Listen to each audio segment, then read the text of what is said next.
Oke guys, kita kembali lagi ya dalam yang part ketiga ya. Sekarang adalah bagaimana cara kita menjalankan dari CBT sinkron ya, atau Dr. Bowser tadi kemarin udah setting-settingnya. Sekarang kita bagaimana proses penjalanannya, prosesan pengerjaannya ya. Nah, jadi terakhir kita sudah sampai ke tampilan yang seperti ini ya. Nah, ini akan muncul dia jika kalau kita sudah menghubungkan laptop klien ke server ya melalui kabelan. Maka akan muncul seperti ini tampilannya nanti. Start run, tidak akan ada tulisan waiting server ready ya. Nah, berarti kalau seperti ini menandakan bahwa server kita sudah terhubung nih ke klien.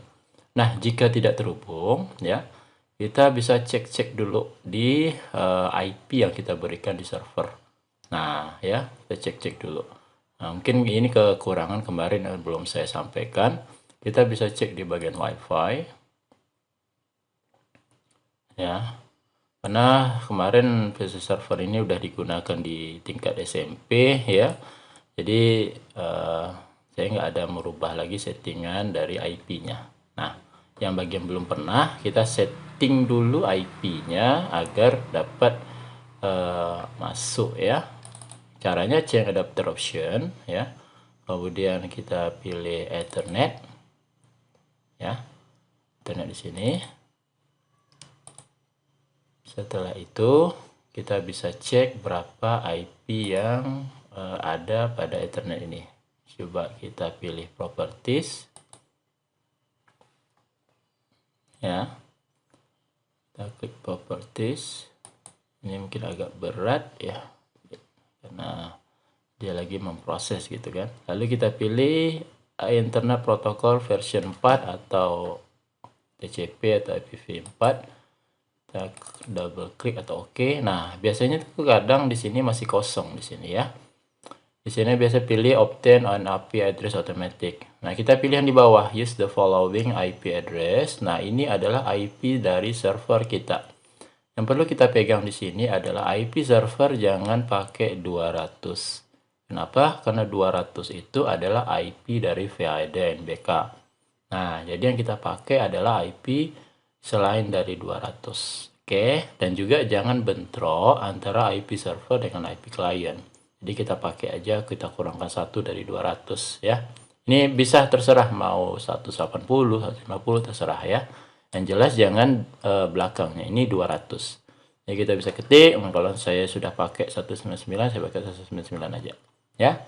Kemudian di bawahnya subnet masknya 2525250. 255 255 2550 ya, ini otomatis langsung. Kemudian jangan lupa di oke kan. Oke. Nah, jadi itu adalah IP dari server kita. Jadi jangan pilih yang otomatis ya, karena nanti nggak akan terhubung ke VDNBK-nya. Baik. Nah, jika sudah, maka akan muncul seperti ini tulisan finish. Kita bisa pilih reload CBT sync, kemudian CBT sync, maka akan muncul tampilannya seperti ini. Oke. Ini adalah VHD yang fresh tadi, yang masih baru, yang belum ada pembaharuan. Pembaharuan ini muncul jika kita sudah berhasil menginstal VHD fresh dari Push Manager tadi, ya. Kemudian terdapat sinyal internetnya, dia terhubung ke internet. Perhatikan di sini versinya adalah 13.0.0.1. Sementara kalau kita lihat di aturan NBK, kita harus mengupdate-nya ya, harus mengupdate dengan cara patch. Oke, kita pilih pembaharuan, kita langsung update aja nih ya. Jika mungkin lambat, mungkin itu dikarenakan terbatasan server kami ya, karena kami hanya menggunakan RAM 8 GB saja dan Core i5 ya. Sementara yang kalau server betulan itu memang yang kuat ya. Baik, ini lagi proses pengupdatean dari VHD Push Manager ya. Karena biasanya setiap setiap kegiatan, baik itu simulasi, gladi bersih, ataupun kegiatan NBK, selalu melakukan hal yang sama dari part 1 ya, yang sudah video sebelumnya telah kita buat. Lalu melakukan hal yang sama. Nah, ini adalah proses pengunduhan, karena ini selalu berganti-ganti ya patch-nya. Nanti versi ini, untuk gladi versinya ini ya.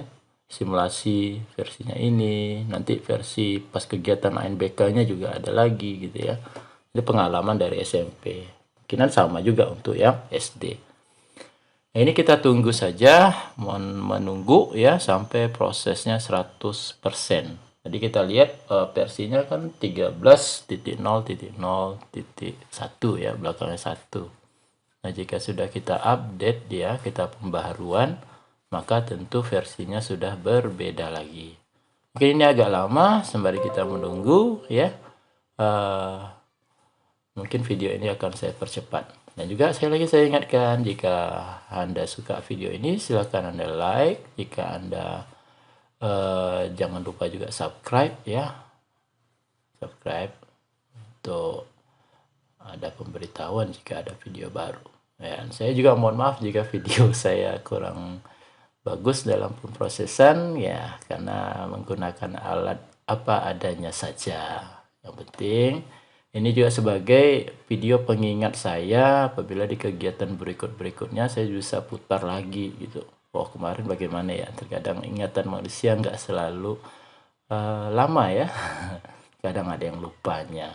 Nah, oke, kita tunggu aja, jika lama nanti videonya kita percepat. Oke.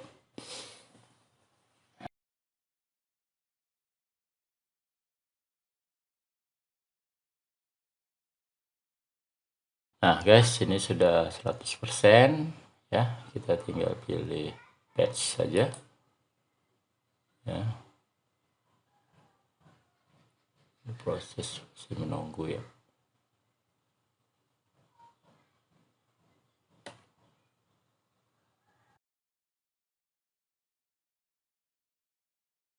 Oke, nah kalau kita lihat nih patching gagal ya.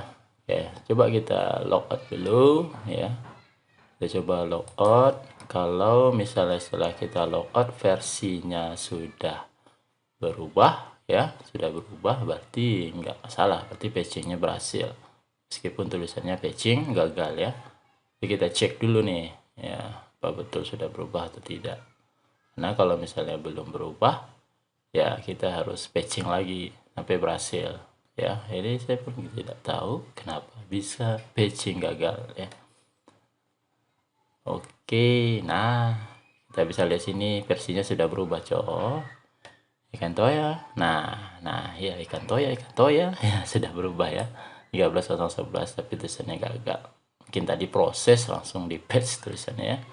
Oke, nah berarti ini udah masuk nih ya. VAD kita sudah update ya. Maka tinggal kita masukkan ID Proctor kita berapa, kemudian passwordnya apa. Nah, untuk penginputan ID Proctor dan password ini ada di web ANBK. Silakan dicek web ANBK-nya apa ya. Nah, kemudian cek ID Proctornya apa, masukkan password. Kemudian kita klik submit ya. Oke. Nah, untuk proses selanjutnya silahkan dilihat di video berikutnya. Oke, jika video ini bermanfaat, balik lagi jangan lupa di like ya. Jika tidak bermanfaat, silahkan di dislike, dan tapi berikan komentar agar video ini lebih bagus ke depannya. Dan sekali lagi jangan lupa subscribe ya. Oke, sekian dulu. Lebih dan kurang saya mohon maaf. Wabillahi taufiq wal hidayah. Wassalamualaikum warahmatullahi wabarakatuh.